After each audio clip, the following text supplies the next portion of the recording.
¿Por qué creemos no necesitar a Dios? Yo quiero indagar por qué sucede esto.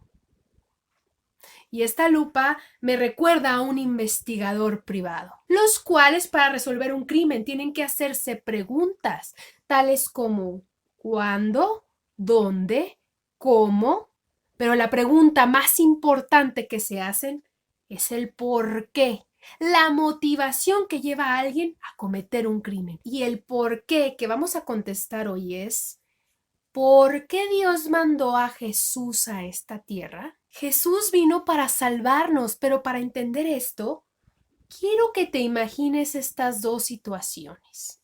En la primera situación, imagínate que estás endeudado hasta las chanclas. Perdiste todo, te embargaron tu casa, estás a punto de perder tu familia y lo peor, tu libertad. Tienes miedo porque tu vida está por terminar, pero de repente alguien se entera de que tú estás en problemas y ese alguien es un millonario, uno muy pudiente. Se acerca a ti y te dice, no te preocupes, tranquilo, todo va a estar bien, yo voy a pagar tu deuda. No perderás tu familia, no perderás tu libertad. Recuperarás todo y seguirás viviendo. ¡Guau! ¿Cómo reaccionarías tú? ¿Acaso no le servirías por siempre a esa persona? ¿Acaso no estarías sumamente agradecido por salvarte la vida? Vámonos a la siguiente situación. Imagínate que uno de tus hijos tiene una enfermedad en su corazón y necesita un trasplante urgente, pero hasta este momento ninguno ha sido compatible. De repente tocan a la puerta de la habitación donde estás y alguien se asoma y te dice, señora, señor, yo sé que usted tiene un hijo enfermo. Pues bien, mi hijo desafortunadamente acaba de tener un accidente y ahorita está en coma, pero he tomado la decisión de desconectarlo para darle el corazón a su hijo. Mi hijo tendrá que morir para que el suyo viva. Y a lo mejor tú dices en este momento, ay, qué milagros tan grandes. Si a mí me llegase a pasar algo así, si supieras que ya te ocurrió, tú y yo estábamos en esa misma situación, estábamos endeudados y con una gran enfermedad mortal. Nuestro destino era la muerte. Jesús vino para salvarnos de la muerte, y no me refiero a la muerte física, sino a la muerte espiritual, a la muerte eterna, a esa separación completa de Dios. ¿Te imaginas? Total oscuridad y tinieblas. Tú y yo cada mañana podemos disfrutar de una taza deliciosa de café contemplando un bello amanecer. Podemos abrazar a nuestros seres queridos y sentir su amor y ternura. Por eso podemos ver ciertas señales de amor todavía en el mundo. No está todo perdido porque Jesús dijo que estaría con nosotros todos los días hasta el fin del mundo. Por eso hay esperanza y por eso sentimos amor. Pero imagínate la separación de ese amor y de esa misericordia. No quedaría más que condenación, dolor, frustración, muerte y soledad. Esto sería igual a decir que si la humanidad entera estuviera en un juicio en donde el juez es Dios justo, tendríamos al lado a un fiscal que nos estaría acusando continuamente. Pecador, pecador, pecador, pecador. Y en realidad saldríamos totalmente culpables, con una condena de muerte. Decir esto en pleno siglo XXI, pero ¿cómo es posible? Muchos me tacharían de loca. ¡Qué anticuado es eso! Pero ¿por qué la gente de este tiempo no logra entender esta verdad? Precisamente porque nos vendieron la idea del humanismo, el cual exalta las cualidades del ser humano y te dice, el ser humano es bueno, el ser humano tiene muchas cualidades, virtudes, el ser humano es sabio. Pero en realidad, ¿somos tan buenos? ¿Somos esos superhombres y supermujeres que nos han pintado? Vamos a verlo a la luz de la palabra. Vámonos a Romanos 1:22. Y dice la palabra, profesando ser sabios, se hicieron necios. ¿Por qué el ser humano se hizo necio? Lo vemos en el versículo anterior que dice, pues habiendo conocido a Dios, no le glorificaron como a Dios ni le dieron gracias, sino que se envanecieron en sus razonamientos y su necio corazón fue entenebrecido. Entonces, nuestro corazón está entenebrecido, somos necios según la palabra. Por eso es peligroso un ser humano sin Dios, porque no tiene sabiduría divina, porque puede tomar muy malas decisiones. Ahora, ¿el ser humano será bueno? Porque yo he escuchado gente decir, mira, parece un panecito de azúcar, no rompe un plato. Vámonos a Romanos 3, del 10 al 12. Y dice la palabra, como está escrito, no hay justo ni aun uno. No hay quien entienda, no hay quien busque a Dios. Todos se desviaron, a una se hicieron inútiles. No hay quien haga lo bueno, no hay ni siquiera uno. Dios estuvo buscando a alguien que de corazón lo buscara, que entendiera, que hiciera lo bueno. Creo que salió la grandiosa cantidad de 0. Y aquí algunas personas podrían debatir y decir, yo hago muy buenas obras. Bueno, aquí hay que ver algo. Si nuestro corazón está entenebrecido porque no tenemos a Dios, ¿qué nos motiva a hacer esas buenas obras? Si no es Dios, entonces podrá ser una motivación incorrecta, como el ser visto por los hombres, el ser reconocido, el tener la conciencia callada, etcétera, etcétera, etcétera. Pero para los que dicen que tienen muy buenas obras y que esas buenas obras son suficientes para salvarlos de la muerte, vámonos a la palabra, a Isaías 64:6. Dice la Biblia, si bien todos nosotros somos como suciedad, ¿qué? No, esto tiene que estar mal escrito. Vuelvo a leer. Si bien todos nosotros somos como suciedad y todas nuestras justicias como trapo de inmundicia. Yo creo que aquí le dejo porque está fuerte. Mira, nuestras mejores obras son delante de Dios como un trapo de inmundicia. Bueno, este término es de la antigüedad y te lo voy a explicar con pincitas porque sí es algo delicado. Las mujeres en aquellos años de los picapiedra, cuando llegaba el terrible periodo, pues no tenían las facilidades que existen hoy. Entonces agarraban un trapo y pues ese lo usaban. Por otra parte, los hombres soldados cuando iban a la guerra y no tenían a la mano algún kit de primeros auxilios, pues tomaban un trapo, el que estuviera por ahí, y lo ponían directamente sobre la herida.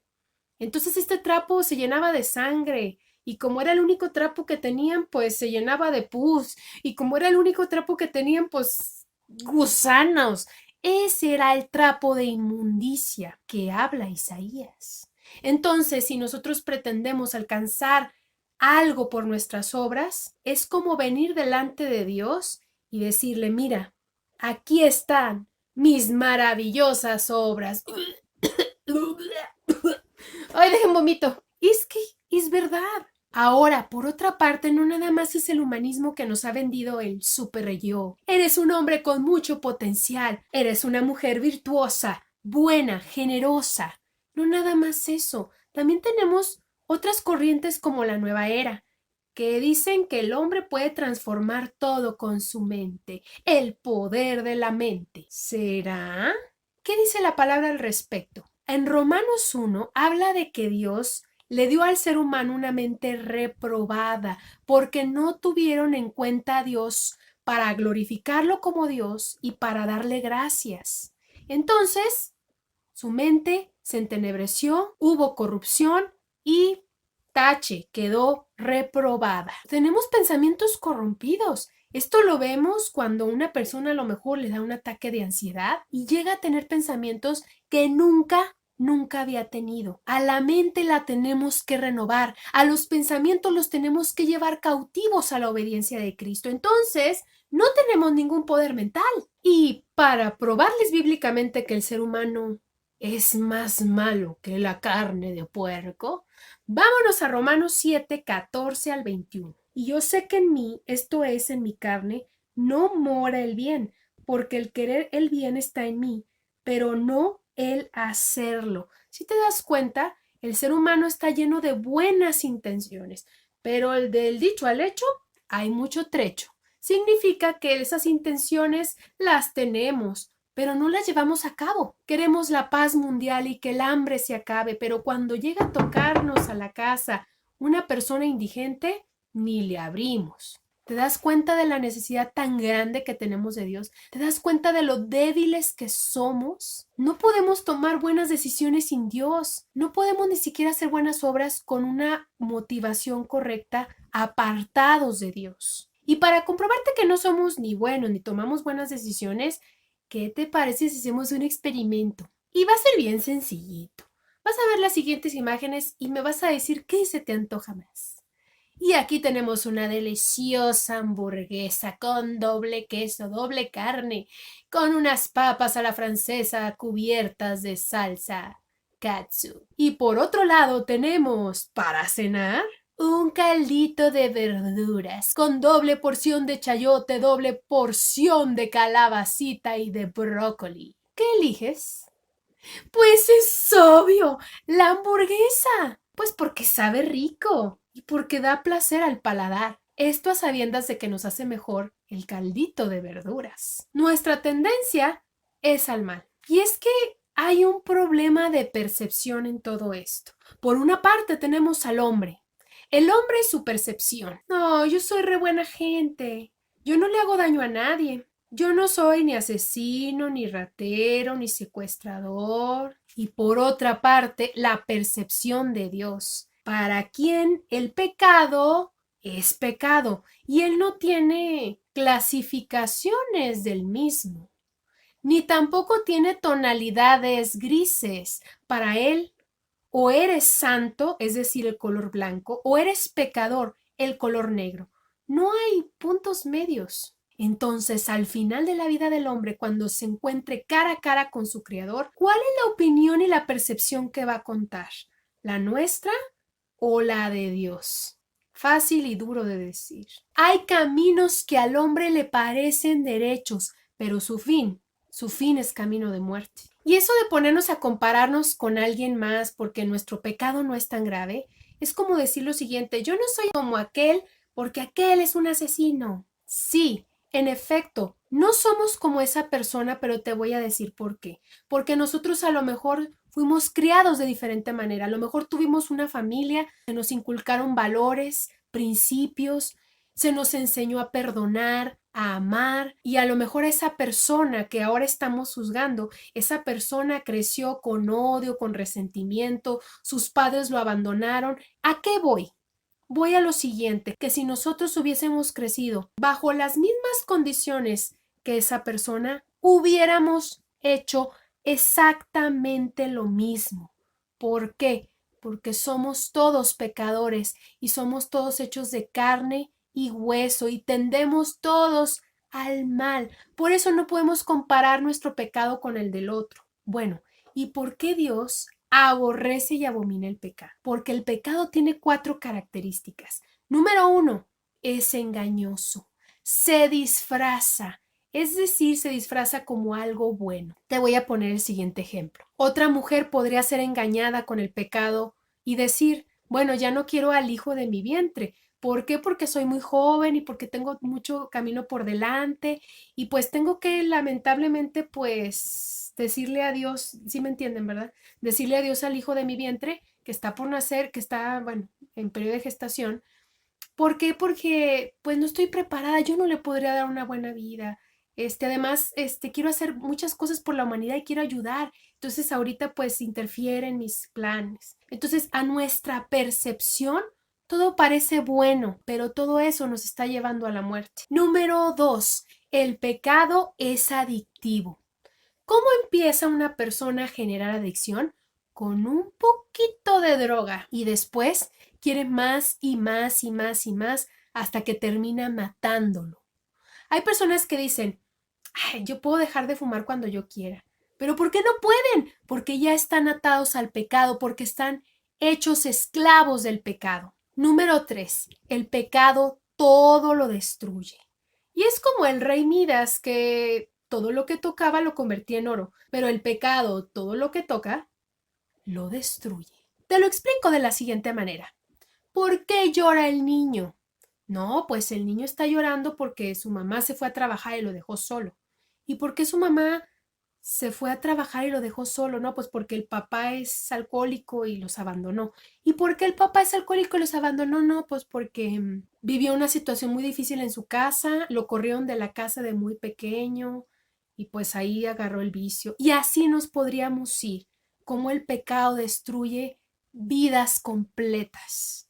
Y característica número 4, el pecado nos separa totalmente de Dios. ¿Por qué se nos hace tan difícil hablar con Dios después de haber pecado? Porque muy en el fondo el ser humano sabe en su corazón que Dios es santo, justo, que aborrece el mal, que está apartado de toda corrupción. Por eso dice la Biblia que Él es santo, santo, santo, y Él no puede convivir con el pecado. Entonces el pecado nos aparta de tener una relación con Dios y no nada más en esta tierra, sino nos aparta de Dios por la eternidad, obteniendo la muerte eterna.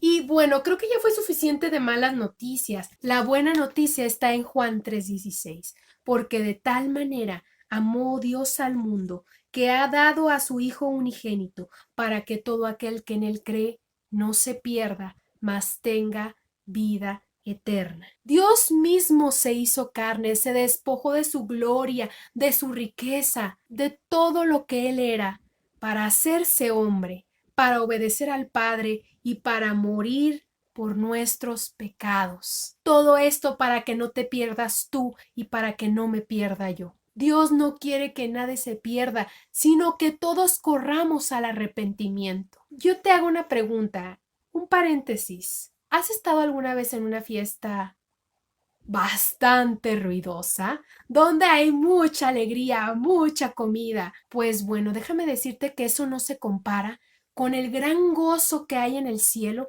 cada vez que un pecador se arrepiente, cada vez que un pecador se ve cara a cara en el espejo y ve la condición de su corazón y ve que el pecado lo separa de Dios y ve su necesidad de ir a su Salvador. Es ahí cuando Dios puede hacer algo. Es ahí cuando Dios puede cambiar totalmente el corazón del pecador. Es ahí donde se cumple la palabra de si alguno está en Cristo, nueva criatura es. Las cosas viejas pasaron y aquí todas son hechas nuevas. Por eso mucha gente abandona a Dios. Por eso mucha gente dice no necesitarlo, porque no saben esta verdad, no saben que la condición del hombre es tan mala que necesita urgente a un Salvador. Y no nada más un Salvador, porque solamente queremos las cosas buenas de Dios. Sálvame, libérame, dame, dame, dame.